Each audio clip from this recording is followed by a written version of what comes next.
이번 시간은 21번부터 보도록 하겠습니다. 실제 시험에서는 기출 문제를 약간 변형하거나 이런 식으로 출제됩니다. 그런데 이제 모의고사는 우리 동형 모의고사는 좀 더 여러분들에게 응용 능력을 배양시키기 위해서 조금씩 어렵게 냈기 때문에 점수 안 나오더라도 슬퍼하거나 노여하실 필요 없이 끝까지 포기하지 마시고 열심히 하시기 바랍니다. 자, 21번 문제 보겠습니다. 옳은 것은 했는데 답 1번입니다. 협회 주된 사무소는 옛날에는 서울에 두어야 한다는 규정이 있었는데 지금은 없어졌습니다. 어디에 두든 상관이 없습니다. 그래서 1번이 답이고요. 그 다음에 2번 창립총회는 서울특별시에서 100명 이상 300명 X네요. 광역시 및 도에서 20명 이상이 참석을 해야 됩니다. 2번 틀렸고 3번 책임준비금은 총 수입액이 아니라 공제료 수입액의 100분의 10 이상으로 해야 됩니다. 그래서 틀렸고 4번은 운영위원회 위원은 협회 임원 등 15명 이내가 아니라 19명 이내로 구성이 됩니다. 그래서 4번 틀렸고 5번 금융감독원장은 금융감독원장이 아니라 국토교통부 장관입니다. 협회에 관련되는 건 모두 국토교통부 장관입니다. 다만 공제사업에 대해서 검사하는 것은 국토교통부 장관의 요청이 있는 경우 금융감독원장이 할 수 있고요. 그 다음에 시도에 지부 설치하는 것, 시군구에 지회 설치하는 것은 지부는 시도의사에게, 지회는 등록관청에 신고합니다. 그거 빼고는 협회 관련해서는 모두 국토교통부 장관입니다. 따라서 21번에 1번이 답이고요. 22번 포상금인데요. 이 포상금 계산하는 게 최근에 시험에 3번 출제가 되었는데 포상금 계산하는 거 계산을 그림을 그려놓고 계산해 보셔야 됩니다. 가벌이 있고 A, B, C, D, D까지 있나요? A, B, C, D가 있네요. 자, 맨 먼저 갑은 개설 등록을 하지 아니하고 중개업을 한 A를 고발하여 A는 기소유예 처분을 받았다. 예, 기소유예 처분을 받았네요. 기소유예 처분. 등록을 하지 아니하고 중개업을 하면 포상금 제급 대상이 되는 거 맞고요. 그 다음에 기소유예. 포상금은 검사가 공소제기하거나 또는 기소유예 결정을 한 경우에 한하여 포상금 지급받을 수 있습니다. 그래서 A에 대해서 값이 50만 원이고요. 그 다음에 2번 이중등록을 한 B를 갑이 먼저 신고하고 뒤이어 을이 신고하였는데 검사가 공소제기하였다. 무부양, 무등록, 부정한 방법으로 등록, 양도되어가 포상금 지급 대상이죠. 이중등록은 포상금 지급 대상이 없습니다. 무등록, 부정한 방법으로 등록, 양도되어. 그래서 B에 대해서는 포상금이 없고요. 그 다음에 C, 갑과 을은 포상금 배분에 관한 합의 없이 공동으로 공인중개사 자격증을 다른 사람에게 대여한 C를 신고하였는데 C는 무죄 판결을 받았다. 예, 무죄 판결을 받아도 포상금 받습니다. 검사가 무혐의 결정하면 포상금 못 받는데 검사가 공소제기했는데 판사가 무죄 선고해도 포상금 받습니다. 그래서 배분 방법에 대해서 합의가 없이 왔으면 균분 똑같이 25만 원씩 나눠줍니다. 그 다음에 을은 부정한 방법으로 등록한 D를 신고하였는데 검사가 D를 무혐의 처분을 내렸다. 예, 무혐의 처분. 검사가 무혐의 처분하면 포상금 못 받는다고 했죠. 검사가 무혐의 처분하면 포상금 못 받는다. 따라서 갑 75만 원, 을 25만 원 해서 답이 1번이 정답이 되겠습니다. 23번 행정처분 승계 등과 관련된 설명을 옳은 것은 했는데 1번 폐업 전의 행정처분이 업무정지면 처분일로부터 1년간 재등록한 개업공개사에게 승계됩니다. 3년 틀렸고요. 2번 폐업기간이 6개월이 아니고 1년을 초과하면 폐업신고 전의 위반 행위로 인한 업무정지 처분할 수 없습니다. 3번 폐업신고 후 2년 경과 후 재등록한 개업공개사에 대하여 등록이 취소된 경우는 1년이 결격 사유에 해당됩니다. 3번 맞고요. 4번 계약서를 작성하지 않은 개업공개사의 폐업기간이 3년을 경과하였다면 행정처분할 수 없다. 이것도 자 계약서를 작성하지 않는 경우에는 업무정지 사유잖아요. 업무정지 사유인데 폐업기간이 1년이 경과되었다면 행정처분할 수 없기 때문에 3년 경과됐으니까 할 수 없네요. 4번도 정답입니다. 3번, 4번 복수 정답이 되겠습니다. 5번 등록 취소는 발생일로부터 3년이 경과하면 처분을 할 수 없다. 등록 취소 그런 말 없고요. 업무정지만 소위 제척기간이 있습니다. 업무정지는 그 사유가 발생한 날로부터 3년 지나면 업무정지 처분할 수 없죠. 5번 등록 취소라고 했으니까 X고요. 맞는 것은 3번, 4번 복수 정답이 되겠습니다. 24번 등록을 취소해야 되는 것, 이건 단순히 암기인데요. 기억에 다른 사람에게 자기의 성명 또는 상호를 사용하여 중개물을 하게 한 경우 취소입니다. 2번 이중사무소 취소할 수 있습니다. 기억은 반드시 취소해야 되고요. 이것은 거짓 부정한 방법으로 등록을 한 경우 절대적 취소죠. 그래서 2번이 정답이고요. 3번 등록 기준 미달, 그 다음에 거짓 계약서 작성, 등록 취소할 수 있고요. 비업에 최근 1년 이내에 2회 업무정지 처분을 받고 다시 과태료에 해당하는 위반 행위를 하면 업무정지 처분할 수 있습니다. 따라서 답은 2번인데 이 행정처분 반드시 암기해야 되고요. 시험에 2문제는 출제가 됩니다. 25번 행정형벌도 시험에 반드시 출제됩니다. 1년 이하의 징역이나 1,000만 원 이하의 벌금은 해당하지 않는 것 했는데 답 4번이네요. 단체를 구성하여 단체 구성은 2외의자와 공동중개를 제한하는 것은 3년 이하의 징역이나 3,000만 원 이하의 벌금입니다. 답 4번입니다. 이 벌칙도 다 암기해야 됩니다. 3년 이하의 징역이나 3,000만 원 이하의 벌금, 1년 이하의 징역이나 1,000만 원 이하의 벌금, 500만 원 이하의 과태료, 100만 원 이하의 과태료. 시험에 평균 2문제 정도 출제됩니다. 공인중개사법에서 고득점 하려면 자격 취소, 자격 정지, 등록 취소, 업무 정지, 지정 취소 사유, 즉 행정 처분 사유 암기해야 되고요. 행정벌, 벌칙도 암기해야 됩니다. 다 합해서 4문제 10점입니다. 이걸 맞추지 않고는 고득점 할 수 없는데 이건 반드시 암기 사항입니다. 답 4번이고요. 26번 과태료 부과 기준 옳은 것은 했는데 답은 4번이네요. 4번 리얼의 개시 의무 위반 요것만 30만 원입니다. 30만 원. 자, 우리 암기를 어떻게 했냐면은 암기 100만 원 이하의 과태료 중에서 명칭,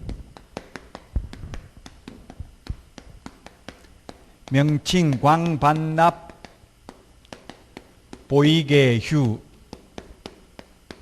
되겠는데 구체적 기준이 50만 원짜리가 4개가 있고요. 그 다음에 30만 원짜리가 4개, 그 다음에 20만 원짜리 하나가 있습니다. 개업공개사가 공인중개사 사무소 또는 부동산 중개라는 명칭을 사용하지 아니한 경우, 그 다음에 부칙개공, 소위 중개인이 공인중개사 사무소라는 명칭을 사용한 경우, 그 다음에 광고, 표시 광고를 하면서 성명, 소연 등을 표시하지 않는 경우, 성명, 사무소 명칭, 사무소 소재지, 연락처, 등록번호를 표시하지 않는 경우 100만 원 이하의 과태료. 인터넷 표시 광고 하면서 뭘 해야 됩니까? 소면, 가, 중, 그, 총, 중개대상물 소재지, 면적, 가격, 중개사물의 종류, 거래 형태, 총 청수 이런 것을 표시하지 않는 경우에는 역시 100만 원 이하의 과태료인데 구체적 기준 50만 원. 등록 취소되고 등록증 7일 이내 반납 안 하면 50만 원, 자격증 7일 이내 반납 안 하면 30만 원입니다. 손해배상을 보장하기 위한 보증관계증서를 교부하지 않거나 보장금액 등을 설명하지 않는 경우 30만 원, 사무소 이전 신고 의무를 위반한 경우 30만 원, 개시 의무 위반 30만 원, 3월 초과 무단 휴업, 폐업 신고, 재개 신고, 변경 신고 위반은 20만 원이 되겠습니다. 이 구체적 기준이 해마다 나오는 건 아닙니다. 그러나 어차피 암기하는 거 무궁부터 50, 30, 20 순서대로 우리는 암기를 했었죠. 그래서 답 4번 리얼이 되겠습니다. 자, 그 다음에 27번 공급계약 중 부동산 거래 신고를 하지 않아도 되는 경우는 기업, 건축법, 리얼의 공공기관의 운영에 관한 법률, 미염, 농지법 2번이 답이네요. 우리가 건공도시, 빈산주택 이렇게 암기를 했죠. 건공도시, 빈산주택, 건공도시, 빈산주택 8개 법률에 의한 공급계약입니다. 건축물의 분양에 관한 법률, 공공주택 특별법, 도시개발법, 도시 및 주거환경영비법, 빈집 및 소규모 주택 정비에 관한 특례법, 산업입지 및 개발에 관한 법률, 주택법, 택지개발 촉진법에 의한 공급계약 8개 법률에 의한 공급계약. 아파트 분양받으면 부동산거래 신고해야 됩니다. 아파트 주택법이죠. 이 건축법이 아니라는 것 주의하시기 바랍니다. 건축물의 분양에 관한 법률입니다. 따라서 27번에 2번이고요. 28번 옳은 것은 했는데 외국인은 토지의 매수 용도는 기재해야 신고해야 하지만 기재하여 내국인 우리나라 사람은 기재해야 되는 것은 아니다. 맞습니다. 외국인의 경우 매수 용도도 적어야 됩니다. 28번에 1번이고 29번 28번에 1번이고 28번에 2번은 신고 내용이 잘못 기재된 경우, 잘못 기재한 경우는 정정 신청할 수 있습니다. 추후 합의에 의해서 변경된 경우는 변경 신고할 수 있습니다. 3번 부동산 등의 소재지 지번은 정정 신청할 수 없습니다. 주지사 종목 우리 암기 프린트 14번에 정정 신청할 수 있는 거 5가지가 있죠. 계약의 본질적 내용, 소재지, 지번 정정이 안 됩니다. 그래서 틀렸고 4번에 거래대금 신고하지 않거나 거래대금 지급증명자료 제출하지 않는 경우에 또 자진신고하면 면제 감경 대상이 된다 했는데 우리 암기 프린트 47번에 보면 자진신고에도 면제 감경해주지 않는 거 6가지가 있습니다. 3천만 원 이하의 과태료 3개 하고 30일 이내 부동산 거래 신고하지 않는 경우 해제 등이 확정된 날로부터 30일 이내 해제 신고하지 않는 경우 거래대금 지급증명자료 외의 자료 제출하지 않는 경우는 자진신고해도 면제 감경되지 않습니다. 그래서 4번 틀렸고요. 5번 거래계약이 해제되지 않았음에도 불구하고 거짓으로 해제 등의 신고를 한 경우에는 500만 원 이하의 과태료를 받을 수 있는 게 아니라 3년 3천만 원 이하의 과태료죠. 해제 등이 되지 아니하였음에도 불구하고 해제 신고한 경우, 거래계약을 체결하지 않았음에도 불구하고 거짓으로 부동산 거래 신고한 경우, 거래대금 지급증명자료 제출하지 않는 경우 3개가 3천만 원 이하의 과태료입니다. 우리 암기 프린트 51번 맨 밑에 3천만 원 이하의 과태료 3개 적어놨습니다. 따라서 28번에 1번이 답이 되겠고요. 29번 외국인 부동산 취득에 관한 설명으로 틀린 것입니다. 1번 건축물의 신축, 정축 등으로 외국인이 부동산을 취득하는 경우에는 60일 이내에 신고해야 된다 했는데 이게 6월 이내에 신고해야 되는 것으로 올해 신설됐습니다. 계약 이외의 원인으로 취득한 것으로 보아서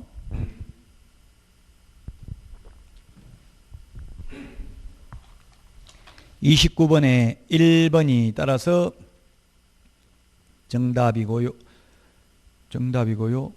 자, 그 다음에 2번 전자문서로 대리가 불가능하지만 신고 또는 허가 신청은 외국인인 당사자의 위임을 받은 자가 대리할 수 있다. 맞습니다. 3번 전자문서에 의하는 경우 서류 첨부가 곤란한 때에는 사본을 신고일 또는 신청일로부터 14일 이내에 우편 또는 모사 전송의 방법으로 따로 제출해야 된다. 14일 숫자 좀 기억하시고요. 4번에 시장군수구청장은 신고 내용을 매 분기 종료일로부터 1개월 이내에 시도지사에게 제출해야 되고, 5번 신고관청은 신고 내용을 제출받은 시도지사는 제출받은 날로부터 1개월 이내에 국토교통부 장관에게 신고 내용을 제출해야 됩니다. 29번에 1번이 따라서 답이고요. 자, 그 다음에 30번입니다. 30번. 토지거래 허가구역에 대한 설명으로 옳은 것은 했는데 1번 국토교통부 장관은 허가구역의 지정사유가 없어졌다고 인정되면 심의를 거치지 않고 허가구역 지정을 해제할 수 있다 했는데, 해제, 축소, 처음 지정, 재지정 모두 심의는 거쳐야 됩니다. 다만 재지정의 경우에는 심의 전에 지자체장의 의견을 들어야 되는 게 다를 뿐이죠. 그래서 재지정 절차가 가장 까다롭습니다. 네, 해제할 때도 도시계획위원회 심의는 거쳐야 됩니다. 그래서 1번 틀렸고, 2번은 민사집행법상 경매를 원인으로 취득하는 경우에는 허가 받을 필요 없습니다. 민사집행법상 경매, 압류부동산 공매, 수용 등은 토지거래 허가 받지 않습니다. 3번 시장군수구청장은 허가받은 자가 토지 이용 의무를 이행하지 아니하면 6개월을 기간을 정하여 토지 이용 의무를 이행하도록 명할 수 있는 게 아니라 3개월 이내에 기간을 정하여 토지 이용 의무를 이행하도록 명할 수 있습니다. 4번 허가권자는 허가 신청서를 받으면 15일 이내에 허가 또는 불허가 처분을 하고 허가증을 교부하거나 불허가 처분 사유를 서면으로 알려야 됩니다. 4번이 정답이 되겠습니다. 15일 이내죠. 우리 암기 프린트에 15일 숫자 다 정리되어 있고요. 4번이 답입니다. 5번 선매자로 지정된 자는 지정일로부터 1개월 이내가 아니라 15일 이내에 매수가격 등 선매 조건을 기재한 서면을 토지 소유자에게 통지하여 선매 협의를 시작해야 됩니다. 착수해야 됩니다. 15일입니다. 그래서 5번 틀렸고요. 답은 4번이 되겠습니다. 31번. 자, 기억해 보니까 연수교육을 1월 초과하여 3개월 이내에 받았다면 50만 원 과태료를 받는다 했는데 30만 원입니다. 이게 구체적 기준은 아직까지 시험에 나오진 않았습니다. 31번 좀 어려운 내용이죠. 30만 원이고요. 그래서 틀렸고, 니은은 정보, 통신, 서비스 제공자에 대한 과태료는 국토교통부 장관이 부과하는 거, 이건 맞고요. 그 다음에 디귿 자격증을 분실한 경우 사유서가 있고 별표의 과태료는 30만 원이지만 등록증에는 사유서가 없으면 별표의 과태료는 50만 원이다. 맞습니다. 이게 적어놨잖아요. 등록증 반납 안 하면 50만 원, 자격증 반납 안 하면 30만 원이라고요. 7일 이내의 구체적 기준. 이 개별 기준이 시험에 잘 나오지는 않습니다. 그래서 여러분들이 문제 풀다가 태어나서 처음 보는 문제는 중요하지 않다고 보시면 됩니다. 리얼 자격 취소에 해당하는 사유가 있으면 등록관청은 시도지사에게 통보해야 된다 했는데, 자격 취소를 통보하는 게 아니라 자격 정지 사유에 해당하는 사실을 알게 된 때에는 시도지사에게 통보해야 됩니다. 그래서 리얼도 틀렸고 답은 4번입니다. 32번. 주거용 확인설명서에 기재할 사항 중 옳은 것입니다. 실제 권리관계는 개업공개사 기본 확인사항이 아니라 세부 확인사항입니다. 세부 확인사항은 의뢰인한테 물어봐야 알 수 있는 게 세부 확인사항이고요. 기본 확인사항은 개업공개사 혼자서 알아낼 수 있는 게 기본 확인사항입니다. 그래서 실제 권리관계, 유치권, 분묘기지권, 법정지상권 이런 것들은 의뢰인한테 물어봐야 알 수 있겠죠. 예, 그래서 세부 확인사항이고요. 기억은 틀렸고, 내진 능력은 개업공개사의 세부 확인사항이 아니라 건축물 내장에 기재되어 있기 때문에 기본 확인사항이고요. 그 다음에 단독 경보형 감지기는 의뢰인한테 물어봐야 되니까 세부 확인사항입니다. 아파트를 제외한 주택의 경우 단독 경보형 감지기 설치 여부를 기재해야 되죠. 4번 취득 관련 조세는 개업공개사의 기본 확인사항입니다. 4번이 정답이고요. 5번 관리에 관한 사항은 세부 확인사항이 아니라 기본 확인사항입니다. 위탁 관리인지 자치 관리인지 이거는 경비실에 가서 관리사무소에 가서 물어봐도 알 수 있잖아요. 의뢰인한테 물어보지 않고 알 수 있는 게 기본 확인사항, 의뢰인한테 반드시 물어봐야 알 수 있는 게 세부 확인사항입니다. 기출문제 이런 식으로 출제가 됐고요. 32번에 답 4번이고요. 33번 확인설명서 작성 방법 중 옳은 것으로 연결된 것은 했는데 기억, 임대차의 보증금, 차임, 장기수선 충당금 등은 대상 물건의 표시란에 기재한다 했는데 실제 권리관계란에 기재합니다. 그래서 틀렸고 니은에 도시군 계획시설 지구단위계획구역 그 밖의 도시군 관리계획은 토지 이용계획 확인서로 확인할 수 없고요. 개업공개사가 직접 확인해야 되고요. 그 다음에 도로, 대중교통, 주차장 등은 환경조건란에 기재하는 게 아니라 입지조건란에 기재하죠. 도대주 교판 이렇게 암기를 했었죠. 그래서 이것도 틀렸고 리얼 중개보수의 금액 산출 내역에는 중개보수의 지급 시기도 적어야 된다. 맞습니다. 이게 올해 신설됐습니다. 중개보수 지급 시기를 기재하도록 하는 것이 답 4번이고요. 미음에 취득 시 부담할 조세는 중개 완성 후 내용을 확인하여 기재하는 게 아니라 중개 완성 전에입니다. 완성 후가 아니라 완성 전. 따라서 33번에 답 4번이 되겠습니다. 자, 그 다음에 34번입니다. 옳은 것은 했는데 개인, 가족 자연장지는 허가받으면 100제곱미터 이하 설치할 수 있다 했는데 개인 자연장지는 사전 신고고요. 가족 자연장지는 사후 신고입니다. 그리고 100제곱미터 미만입니다. 미만, 이하가 아니고. 그래서 틀렸고요. 2번 종중, 문중 자연장지는 2000제곱미터 이하로 사전에 신고하면 설치할 수 있다. 예, 사전 신고입니다. 2번이 맞고요. 그 다음에 3번 개인묘지, 가족묘지는 도로, 하천, 철도가 있다면 300m가 아니라 200m입니다. 개인, 가족묘지는. 종중, 문중, 법인묘지는 300m입니다. 아직 시험에 나온 적은 없고요. 4번 매도인이 묘지를 설치하고 경매 등으로 분묘기지권이 성립한 경우 판결 확정 후부터 2년간 질의를 연체하면 분묘기지권 소멸 청구할 수 있다. 판결 확정 후 2년이 아니라 판결 전후를 합해서 2년입니다.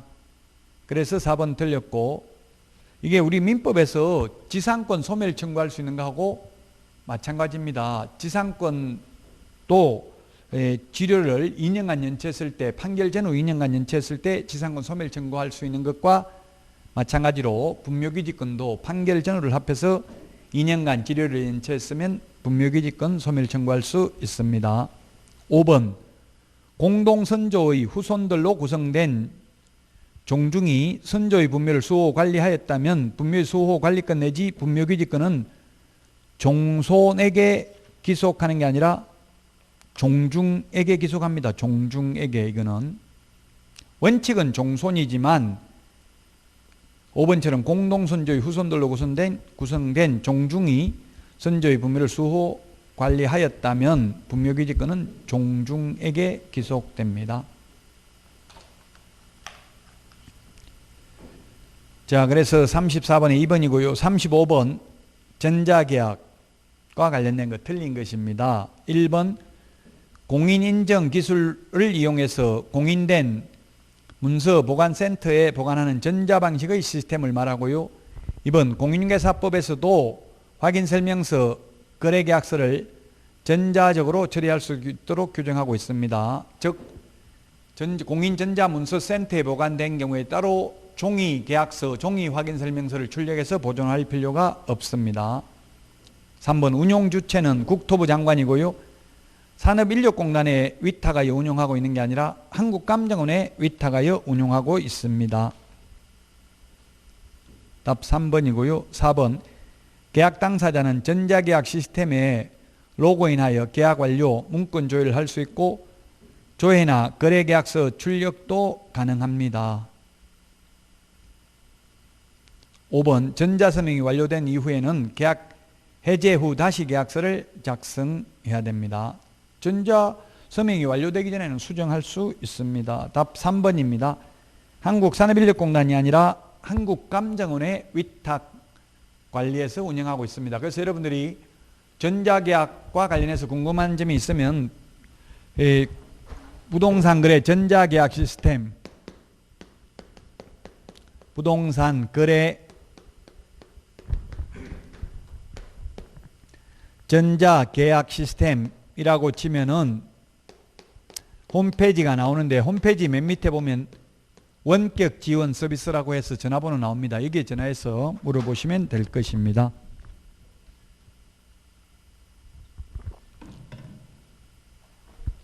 (35번에) 답 3번이고요. 36번 갑은 을과 을부동산, 을소유 부동산의 매매계약을 체결하면서 세금을 줄이기 위해서 갑과 병 간의 명신탁 약정에 따라 병 명의로 소유권 이전 등기를 하기로 하였다. 병에게 이전 등기가 이루어질 경우 개업공개사 갑과 을에게 설명한 내용으로 옳은 것은 이렇게 했는데요. 자, 이게 소위 등기 명신탁이죠. 갑 신탁자가 있고요. 을 매도인이 있고요. 그 다음에 병 수탁자가 있네요. 병 수탁자. 병이 수탁자, 갑이 신탁자고요. 그럼 이 신탁자와 수탁자와의 명신탁 약정은 무효이고요. 그로 인한 물권 변동 효력도 무효입니다. 그러나 이러한 무효를 가지고 선악을 불문하고 제3자에게는 대항할 수 없다. 제3자는 선악을 불문하고 유효하게 소유권을 취득하게 됩니다. 자, 그럼 틀린 것은 했는데 옳은 것은 했네요. 36번에 1번 계약명신탁에 해당되는 게 아니라 이거는 등기명신탁, 3자간 명신탁, 중간생략형 명신탁입니다. 병명의 등기는 유효하다고 했는데 무효입니다. 등기 무효라고 했고요. 2번 병명의로 등기가 이루어진다 해도 소유권은 갑에게 기속되는 게 아니라 이 등기가 무효이니까 을에게 기속됩니다. 그래서 틀렸고요. 3번 갑은 매매계약에 기하여 을에게 소유권 이전 등기를 청구할 수 없다 했는데 매매계약은 유효하니까 소유권 이전 등기 청구를 갑은 을에게 할 수 있습니다. 4번 병이 소유권을 취득하고 갑은 병에게 대금 상당의 부당이득을 반환 청구를 행사할 수 있다 했는데 병이 소유권 취득을 못합니다. 예, 그래서 취득한다는 말 X고요. 만약에 병이 제3자에게 처분했다면 부당이득 반환을 청구할 수는 있습니다. 소유권 취득한다는 말 X고요. 5번 병이 제3자에게 처분해도 횡령죄는 성립하지 않는다. 예, 3자간 명의신탁, 계약명의신탁 횡령죄 성립하지 않고요. 오직 2자간 명의신탁에서만 횡령죄가 성립합니다. 따라서 36번에 5번이 답이고요. 37번 개업공개사가 보증금 8천만 원으로 주택임대차 계약을 체결을 중개하면서 설명한 것으로 옳은 것입니다. 1번 다가구 주택은 집원만 기재하고 동호수 기재하지 않아도 거주하면 대항력을 인정받는다. 예, 맞습니다. 다가구 주택은 단독주택이기 때문에 그렇습니다. 그런데 다세대는 공동주택이니까 동호수까지 적어야 되죠. 1번이 맞고요. 그 다음에 2번 주택의 소재지가 울산광역시이면 보증금 중 2천만 원에 대해서 최우선 면제권이 인정된다 했는데 보증금이 6천만 원 이하인 경우 2천만 원까지죠. 예, 그래서 보증금이 얼마인지가 없기 때문에 X입니다. 무조건 2천만 원 받는 게 아니라 6천만 원 이하인 경우 2천만 원까지 최우선 면제 받습니다. 따라서 틀렸고 3번은 주택을 인도받고 주민등록과 확정일자를 받아야 주택의 경매시 선순위 저당권보다 우선하여 즉 최우선 면제받는다. X죠. 선순위 담보물권자보다 우선 면제받는 게 최우선 면제잖아요. 최우선 면제는 대항력만 갖추면 되고 확정일자 안 받아도 됩니다. 그래서 틀렸고 4번 대항력을 갖춘 임차인이라면 저당권 설정 등기 이후 정액된 임차 보증금에 대하여 주택을 경락받은 소유자에게 대항할 수 있다 했는데 대항할 수 없습니다. 이 주택 임차권은 경매에서는 선순위 담보물권자에게는 대항할 수 없습니다. 그래서 4번 틀렸고 5번 확정일자를 먼저 받은 후 주택의 인도와 전입신고한 날과 저당권 설정 등길이 같은 경우 저당권과 임차권이 동순이라고 했는데 동순이가 아니죠. 왜 주택의 인도와 전입신고는 그 다음 날 대항력이 생기니까 저당권이 먼저 배당받습니다. 따라서 1번이 답이 되겠고요. 38번입니다. 개업공개사가 보증금 3억, 월차임 100만 원으로 하여 상가금융임대차보호법이 적용되는 상가임대차를 중개하면서 임차인에게 설명한 내용으로 옳은 것은 했는데 지역이 세종시, 경기도, 파주, 화성이라면 이 법 적용 대상이 아니다 했는데 세파, 세종, 파주, 화성은 5억 4천 이하면 적용됩니다. 3억에 월차임 100이면 환산보증금이 4억이니까 적용되고요. 그 다음 2번 임대인의 차임 정액 청구가 인정되더라도 9만 원까지 인정이 된다 했는데 5%밖에 월세가 100만 원이라면 5만 원밖에 안 됩니다. 월세만 올린다면 물론 보증금은 보증금대로 올릴 수는 있습니다. 3번은 3개의 차임에게 이르도록 차임을 연체한 경우 해지할 수 있습니다. 그래서 200만 원이 아니고 300만 원이고요. 그 다음에 4번 보증금 3천만 원 월차임 10만 원으로 전환할 수 있다 했는데 보증금 3천만 원을 월차임으로 전환하는 경우에는 상가인 경우에는 3만 상가인 경우는 뭡니까? 기준금리 곱하기 4.5죠. 기준금리 곱하기 4.5 4.5배입니다. 그래서 틀렸습니다. 10만 원이 아닙니다. 상가의 경우에는 지금 상가죠. 상가금융임대차보호법이잖아요. 지금. 그래서 상가인 경우에는 기준금리 곱하기 4.5배입니다. 자, 이게 지금 확정됐죠. 입법 예고되어 있던 게 주택의 경우에는 확정됐습니다.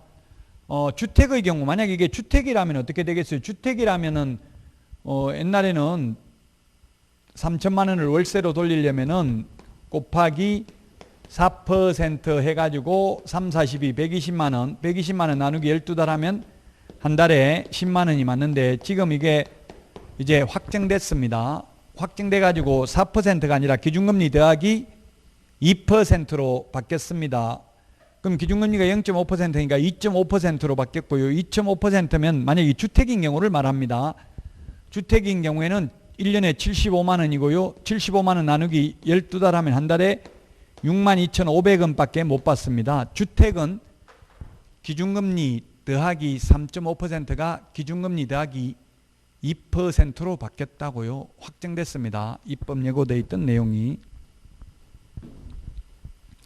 근데 지금 이거는 상가니까 상가의 경우 기준금리 곱하기 4.5배입니다. 기준금리가 0.5 곱하기 4.5인데 이거는 계산기 없으면 계산은 못하겠지만 10만 원은 아닙니다.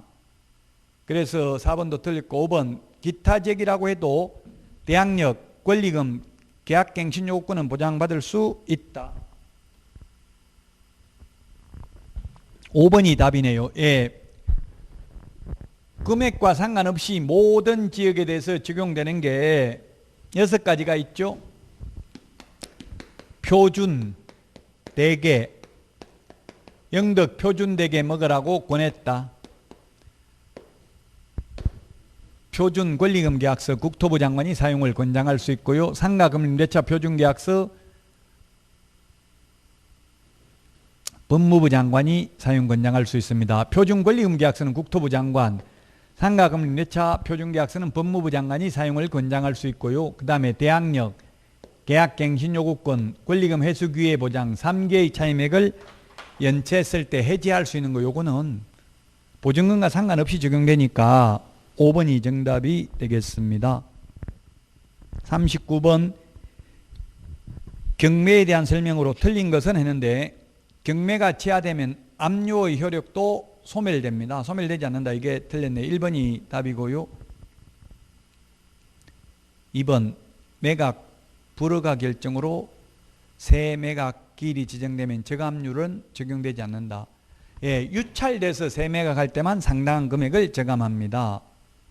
그 다음에 3번 채무자가 항고하였다가 기각되면 항고보증금은 전액 몰수하며 제3자는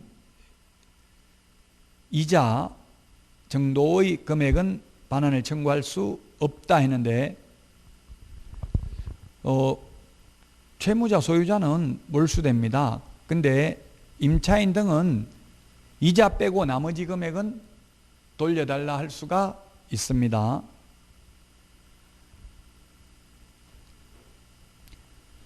자, 그 다음에 4번 매각 허가를 받은 매수인이 잔금을 납부하면 소유권을 취득하며 매각 대금 지급 기한이 경과되어야 하는 것은 아닙니다. 돈 내는 순간 소유권을 취득합니다.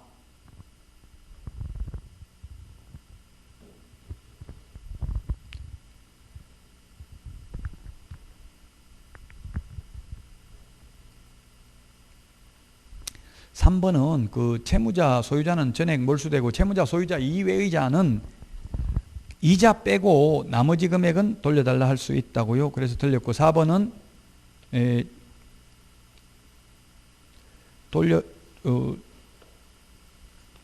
이자는 돌려달라 할 수 없다 했으니까 맞네요. 3번은 이자는 돌려달라 할 수 없습니다. 이자 빼고 나머지 금액만 돌려달라 할 수 있다고요. 그래서 맞고 4번은 매각 허가를 받은 매수인이 잔금 납부하는 순간 소유권을 취득하니까 맞고 5번 유치권자는 매수인에게 대항할 수 있는 권한이 있기 때문에 인도명령의 대상이 아니고 명도소송을 해야 됩니다. 예, 경매는 좀 어려울 수 있어요. 기출문제 위주로 그래서 보셔야 됩니다. 경매는. 40번 틀린 것은 했는데 1번 매수 신청을 대리하는 개업공개사는 위임인에게 법원의 경매 절차를 설명해야 하는 것은 아니다. 예, 경매 절차 설명해야 된다는 말은 없습니다. 맞고요. 2번 법인의 임원, 사원, 소속공개사는 경매에 관한 실무교육을 받지 않는다. 예, 대표자만 받습니다. 법인인 경우 대표자만. 3번 불허가 신청, 항고의 제기, 인도명령 또는 명도소송 제기 등은 개업공개사의 매수신청 대리 업무의 범위를 벗어납니다. 이건 변호사의 업무입니다. 소송대리이기 때문에. 개업공개사가 대리할 수 있는 것은 단순히 매수보증금 대신 내는 것, 매수보증금을 돌려받는 것, 입찰표 작성하는 것, 자순위 매수신고하는 것, 자순위 매수신고인의 지위를 포기하는 것, 공유자 우선 매수신고 등만 할 수 있습니다. 소송 대리는 할 수가 없습니다. 그래서 맞고요. 4번 매수 신청 대리 규칙에서 따로 인장 등록을 하거나 자격증을 개시하도록 규정하고 있는 것은 아니다. 예, 따로 없지만 개업공개사만 매수 신청 대리인 등록을 할 수 있기 때문에 개업공개사가 되려면 인장 등록해야 되죠. 자격증도 개시해야 되죠. 예, 그래서 4번 맞고요. 5번 매수인이 된 경우에는 감정가의 1% 또는 매수가격이 아니라 최저 매각가격의 1.5% 범위 내에서 당사자 합의로 결정을 합니다. 우리 그 암기 프린터 52번 수수료에 보면은 52번에 보면은 13번에 있죠. 감정가 1% 또는 최저 매각가격의 1.5% 중에서 당사자 합의에 의해서 받을 수 있습니다. 따라서 40번에 정답 5번입니다. 자, 여러분들 지금 정신적으로 굉장히 힘들 때인데 이제 얼마 남지 않았잖아요.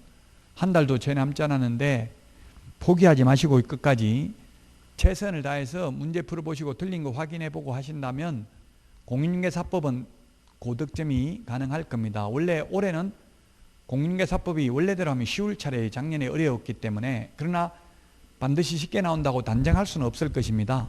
그래서 모의고사 점수에 연연해 하지 마시고요. 틀린 내용 잘 확인하셨다가 실제 시험에서는 모두 고득점으로 합격을 하기를 바라겠습니다.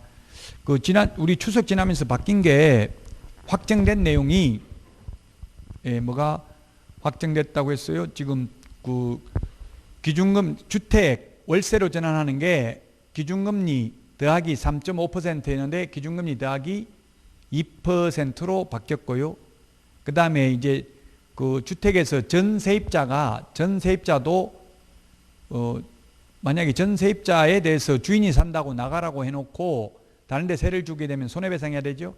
그래서 다른 데 세를 주는지 안 주는지 확인할 수 있도록 하기 위해서 전세입자도 현 임차인 누군지 등을 열람할 수 있도록 확정이 되었습니다. 그리고 또 상가 건물 임대차 보호법에서 3개의 차임액을 연체하면 계약 해지할 수 있고 계약갱신 요구를 거절할 수 있고 그 다음에 권리금 회수 기회를 보장해 주지 아니할 수 있는데 이때 3기의 차임액이라고 했을 때 임시 특례 규정이 신설됐죠. 이 법 시행 후에 연체돼 6개월간 연체한 금액은 3개의 차임액을 연체한 것으로 보지 않는다. 이 부분도 이번 시험 범위에 들어갑니다. 자, 여러분들 건강관리 잘 하시고요. 다음 주에 다시 찾아뵙도록 하겠습니다. 수고하셨습니다.